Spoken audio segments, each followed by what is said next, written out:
Hi students, welcome in my YouTube channel target study point. और इस video में आज मैं आप लोग को बताऊंगा सिंपल बेंडिंग स्ट्रेस का न्यूमेरिकल।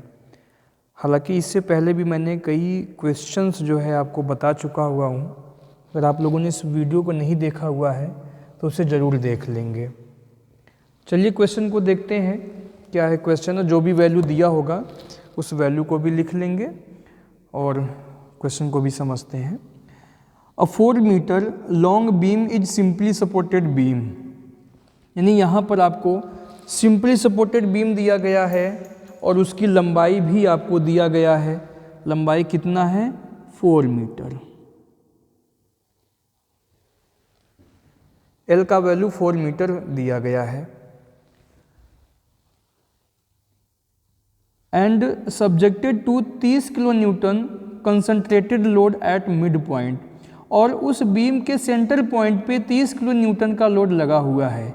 इस पॉइंट को आप ध्यान देंगे कि ये लोड कहाँ पे लगा है। अगर मिड पॉइंट पे लगा हुआ है तब तो बहुत इजीली हम सॉल्व कर लेंगे, बट अगर सेंटर पॉइंट पे नहीं लगा होगा तो इस क्वेश्चन को सॉल्व करने का पूरा तरीका जो है चेंज हो जाएगा। तो W कितना दिया गया है आपका? 30 किलो न्यूटन पॉइंट लोड दिया गया है। ये cross section of beam is 40 mm wide, उसका जो ब्रिथ दिया गया है बीम का वो दिया गया 40 mm एंड 60 mm डीप, और डेप्थ ऑफ बीम दिया गया है 60 mm। Determine maximum bending stress, यानी आपको यहाँ पे सिग्मा की वैल्यू फाइंड आउट करना है, and section modulus of beam यानी Z का वैल्यू आपको निकालना है।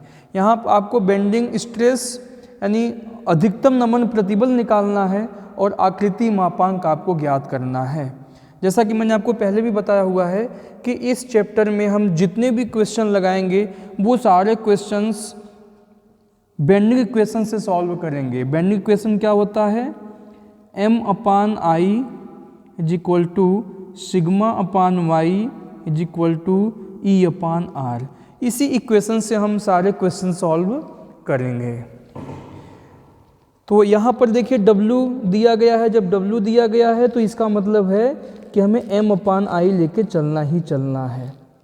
उसके बाद सिग्मा की वैल्यू निकालना है, इसलिए हम सिग्मा/Y ले लेंगे। तो यहाँ से हमें सिग्मा का वैल्यू निकालना है तो सिग्मा को क्रॉस मल्टीप्लिकेशन करके अलग कर लेंगे। सिग्मा इज इक्वल टू क्या हो जाएगा? M/Y/I, यानी हमें यहाँ पे M, Y और I का वैल्यू निकालना है। तो चलिए पहले M का वैल्यू निकाल लेते हैं। M क्या है? Maximum bending moment. तो क्वेश्चन में कहा है कि सिंपली सपोर्टेड बीम है ये, और यहाँ पर पॉइंट लोड लगा हुआ है। तो जब सिंपली सपोर्टेड बीम हो और पॉइंट लोड उस पर लगा हुआ है तो मैक्सिमम मोमेंट का फॉर्मूला क्या होता है? WL/4। W का वैल्यू दिया गया है 30 किलो न्यूटन और लेंथ दिया गया है 4 मीटर डिवाइड बाई 4। 4 से 4 कैंसिल हुआ, ये हो गया 30 किलो न्यूटन मीटर। इसे आप न्यूटन मिलीमीटर में चेंज कर लीजिए तो क्या हो जाएगा? 30 × 10⁶ न्यूटन मिलीमीटर। कैसे होगा ये आपका? क्योंकि हम जानते हैं कि 1 किलो न्यूटन में 10⁻³ न्यूटन होता है और 1 मीटर में 10⁻³ मिलीमीटर होता है। तो 10⁻³ और 10⁻³ 10⁻6 हो जाएगा टोटल ये। तो ये आपका यहाँ से मोमेंट मिल गया। हमेशा ध्यान देना कि बेंडिंग इक्वेशन में यहाँ वैल्यू रखते समय आप हर एक जो यूनिट आप लेके चलेंगे वो न्यूटन और मिलीमीटर ही लेके आप चलेंगे। तो M का वैल्यू आपको मिल गया। चलिए ऊपर लिख देते अगर आपको नहीं दिखाई दे रहा है तो 30 × 10⁶ न्यूटन मिलीमीटर। ये बेंडिंग मोमेंट का वैल्यू आपको मिल गया, M का वैल्यू। अब Y का वैल्यू निकाल लीजिए। Y बराबर क्या होता है? D/2। तो D का वैल्यू कितना दिया गया है?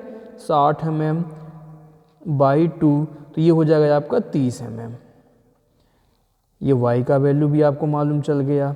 अब I का वैल्यू निकालना है। I कैसे निकालते हैं? हमें पता है I इज इक्वल टू होता है BD³/12। अगर रेक्टेंगल सेक्शन दिया गया है तो उसके लिए मोमेंट ऑफ इनर्शिया का यही फॉर्मूला लगाएंगे। अगर सर्कुलर शेप में दिया गया होता तो मोमेंट ऑफ इनर्शिया I का फॉर्मूला होता πD⁴/64।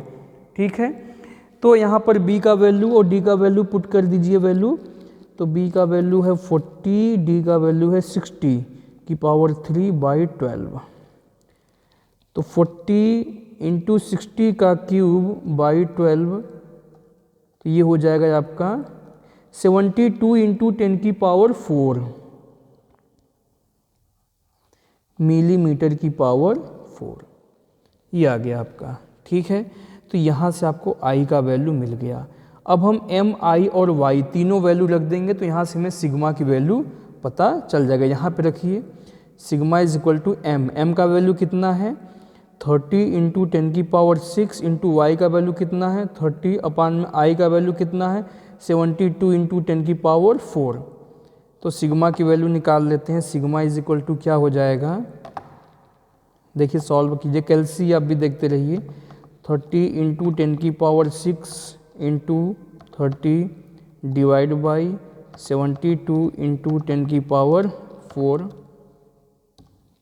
यह आ गया 1250 न्यूटन पर मिलीमीटर स्क्वायर बेंडिंग स्ट्रेस का यूनिट होता है। ये हो गया। अब इसके बाद क्वेश्चन में ये कहा गया है कि हमें बेंडिंग मैक्सिमम बेंडिंग स्ट्रेस भी निकालना है और सेक्शन मॉडुलस ऑफ बीम भी फाइंड आउट करना है, यानी आकृति मापांक भी आपको निकालना है। सेक्शन मॉडुलस इसको जेड से डिनोट करते हैं और जेड बराबर होता है आई अपान में वाई। आई का वैल्यू कितना है, अभी आपने निकाला 72 इंटू 10 की पावर 4 और वाई का वैल्यू कितना है 30 mm।